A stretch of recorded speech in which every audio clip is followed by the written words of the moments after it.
This past Thursday, May 30th, the Bravehearts opened their season at home.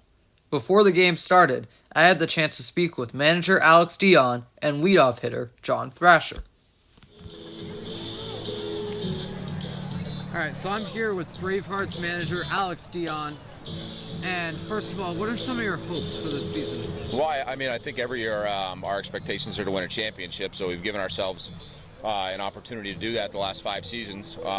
I like the team we put together this year, and that's going to be the goal for the whole summer. Now, speaking of the team, what are some of the players that we should focus on tonight?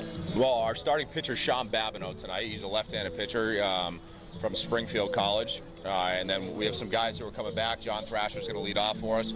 Tyler Becker's going to play shortstop and hit second.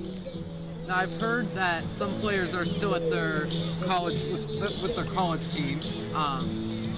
So, how have you adjusted the lineup based on that? Yeah, so we'll still, we won't have our full team probably for another 2 weeks. We have a Division III player, Mac Chelly, who's a returner. He's in the College World Series. Yeah. And we also have Joe Pesci and Ben McNeil, who play for NYIT. They're also in the College World Series. So we'll make some moves in the first couple weeks, but we have enough guys right now to go out and play a game. So I'm here with tonight's leadoff hitter, John Thrasher. So, John, what are you looking forward to most about this season? I'm looking forward. I was here last year. I'm looking forward to getting back, playing in front of a great crowd, obviously, meeting a lot of new people, some teammates from last year, but just looking forward to playing a lot of baseball and having a good time. Speaking of last season, what are you hoping to improve on from last season? I think, honestly, in the beginning we struggled a little bit winning-wise, but I think we cleaned that up a little bit, get on a good roll, hopefully repeat as champions again. Yeah, so are you looking forward to being the leadoff hitter tonight? I am. My approach is work a lot of pitches, try to help my teammates out with the pitching, and just get on base, score some runs, get a win. Is this something you've done before? I have, yeah. I hit leadoff at my school, so I'm used to it. Even with several players out of the lineup because their spring seasons are still ongoing, the Bravehearts kicked off their season historically strong, tossing a combined no-hitter against the Nashua Silver Knights. This was the first no-hitter in the team's 6-year history. Sean Babineau started off the no-hitter with 6 shutout innings, and he was perfect through 5. The bullpen gave up 2 runs due to walks and errors, but without giving up a hit. Worcester got out to an early lead, which was more than enough with the pitching staff in a groove. Keith Folk, the 2004 World Series winning Red Sox closer, was tonight's special guest and threw out the ceremonial first pitch. I got the chance to interview Keith on top of the press box after he tossed 3 t-shirts to fans in the middle of the second inning. I'm here with Keith Folk, closer for the 2004 World Series winning Boston Red Sox.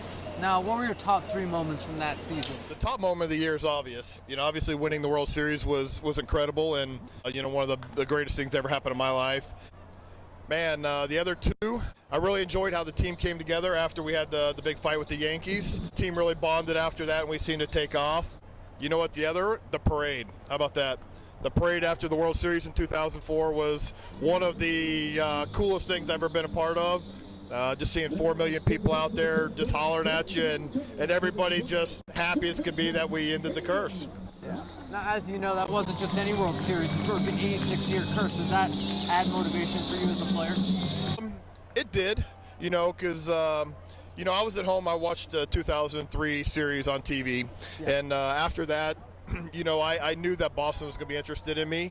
And when I came to visit the city, I had been here as a visiting player, so I knew the passion that the city had for its sports. And part of me really wanted to come to a major market team, a city like Boston, and I wanted to win here. Yeah, now playing at Fenway, was it easier or harder than you expected? Well, playing anywhere is not easy, but like I said, playing here as a visiting player for 6-7 years beforehand, I kind of knew what I was getting into. It's a playoff atmosphere every night, and I wouldn't say that playing in Fenway is hard, but as a player, you better be ready to. Obviously, there's a lot of good things that happen, but when you're not playing well, you're also going to get a lot of criticism. So it makes you mature as a player, and but it also prepares you for the tough games and for the playoffs. Yeah. Well, now speaking of the current team, let's say it's 4-2 this year's World Series. 9th inning, who's their closer? Well, considering what's today, May 30th or something, I can't give you that answer. Obviously, Brazier's done a great job this year. He's had a little hiccups, here and there lately, but you can't look at the team in such a small sample period. You have to look at it as, what do they do in a whole? A team is going to, go up and down throughout a year, and, your pitchers are going to do the same thing. So being a fan now, you kind of just have to, root for them and hope they figure it out and they get back going. Absolutely, but I did hear that Craig Kimbrell's probably going to sign soon because the draft pick isn't going to be attached to him anymore. I don't know if the Red Sox should go after him.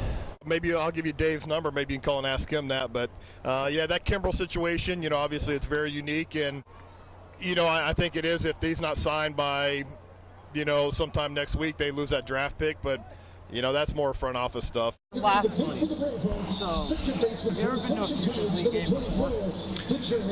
Well, I played in the Alaska League.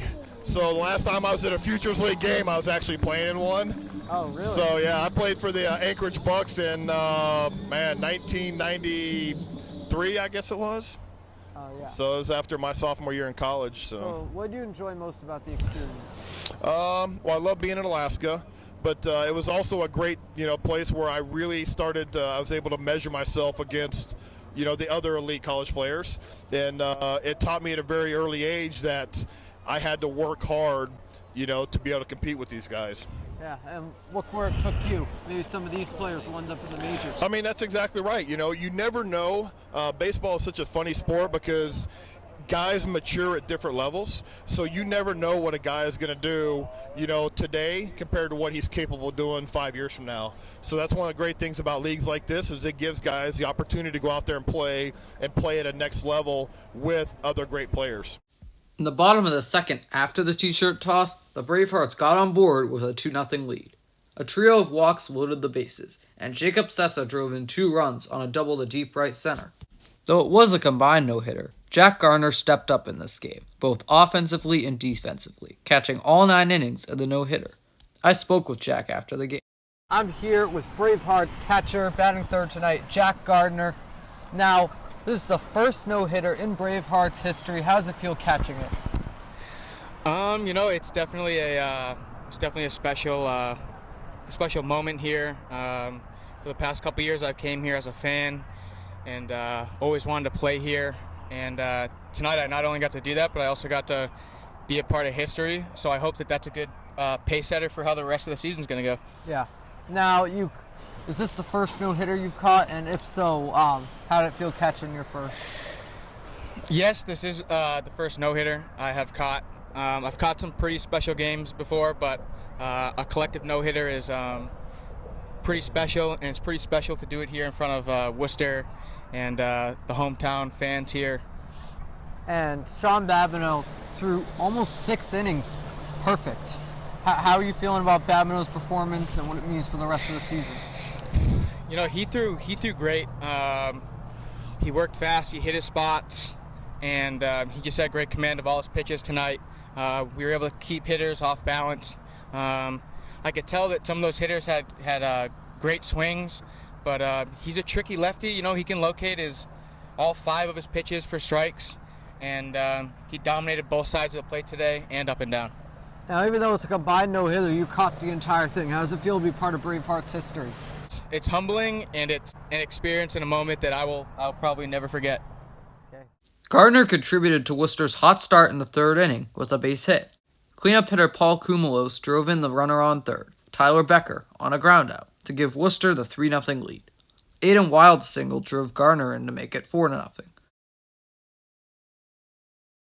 The 5th run was scored on a sac fly by designated hitter C.J. McKenna.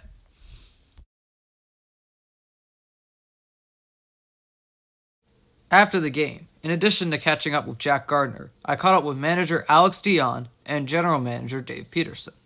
So I'm here with Bravehearts manager Alex Dion, and we're witnessing history here. First Bravehearts no-hitter ever. Yeah. How are you feeling about managing? It was an exciting night. We talked before the game about Sean Babineau, and he gave us a great start, went 6 innings for us. And then the bullpen did a great job keeping it where it was. I thought it was interesting because we walked so many guys and ended up giving up a couple runs there late in the game, and they still had an opportunity to win the game even though we threw a no-hitter. But you got the lead early, so that didn't matter that you gave up the 2 runs. That's you got a right. 5-0 lead. That's right. We swung the bats early. I thought we got some timely hits while we needed them with guys on base.